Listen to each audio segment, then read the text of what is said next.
Trump के tariff war के बीच RBI ने बड़ा ऐलान कर दिया है। आरबीआई का ये फैसला ऐसे समय में आया है जब ट्रंप के टैरिफ वॉर से पूरी दुनिया में हड़कंप मचा हुआ है। खास तौर पर ट्रंप के निशाने पर चीन है।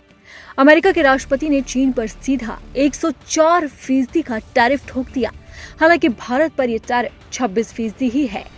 ट्रंप के फैसले से न सिर्फ दूसरे देशों को परेशानी झेलनी पड़ रही है, बल्कि अमेरिका में भी हाहाकार मच गया।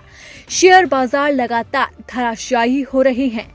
बावजूद इसके ट्रंप को कोई फर्क नहीं पड़ रहा। उन्होंने तो साफ तौर पर कह दिया है कि कड़वी दवाई पीनी पड़ती है। ट्रंप के इस बयान से साफ है कि वो पीछे हटने को तैयार नहीं है। वहीं अमेरिका के राष्ट्रपति की जिद के बीच अब आरबीआई ने बड़ा फैसला लिया है। आरबीआई ने रेपो रेट पे कटौती कर दी है।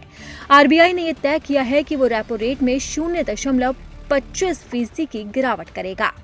लगातार दूसरी बार ऐसा हुआ है जब आरबीआई ने रेपो रेट में कटौती का फैसला किया है। फरवरी में भी रिजर्व बैंक ऑफ इंडिया ने रेपो रेट में कटौती की थी। रेपो रेट के जरिए रिजर्व बैंक ऑफ इंडिया वाणिज्य बैंक को शॉर्ट टर्म लोन देता है। ये एक तरह से बैंकों के लिए लोन ब्याज दर की तरह काम करता है। ये लोन एक समय सीमा के लिए निर्धारित किया जाता है। हालांकि अगर बैंक लंबे समय के लिए लोन लेना चाहे तो उन्हें बैंक रेट के आधार पर आरबीआई लोन ऑफर करती है। अब आपको बताते हैं कि रेपो रेट कम होने का जनता पर क्या असर पड़ेगा। अगर आरबीआई द्वारा रेपो रेट में कटौती होती है तो इससे बैंकों को लोन सस्ता पड़ता है। वहीं लोग भी कम ब्याज दर पर लोन ले पाते हैं। इस तरह से रेपो रेट फिक्स डिपॉजिट के फ्लोटिंग और फिक्स रेट पर भी इनडायरेक्ट असर डाल सकता है।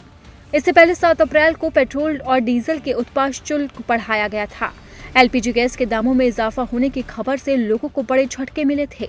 इस बीच अब आरबीआई का ये फैसला लोगों को बड़ी राहत दे सकता है।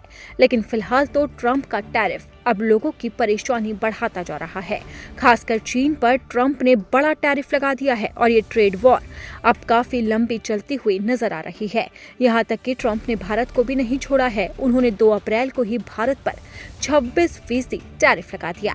हालांकि कहा जा रहा है कि ट्रंप भारत से बात कर सकते हैं और इस बीच ये टैरिफ कम हो सकता है, जिससे भारत को नुकसान कम होगा।